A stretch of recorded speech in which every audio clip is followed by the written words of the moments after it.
I will talk about how can you fix this problem or know how you can do that on your Amazon Music app.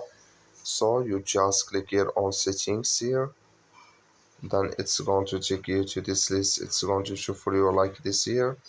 Just scrolling down here until you find here apps, click on it. Then it's going to take you to this list and here you're looking for Amazon Music app, or just click on search. Then here at Amazon Music, it's going to show for you like this here, click on it. So then when you click on Amazon Music, click on full stop, click on OK. You scrolling down here until you will find storage, click on it. You click on clear cache. So then you just turn off your Wi-Fi and turn on it again, then it's going to work with you. That's all you have to do. Thank you for watching. Don't forget to support us by liking and subscribe.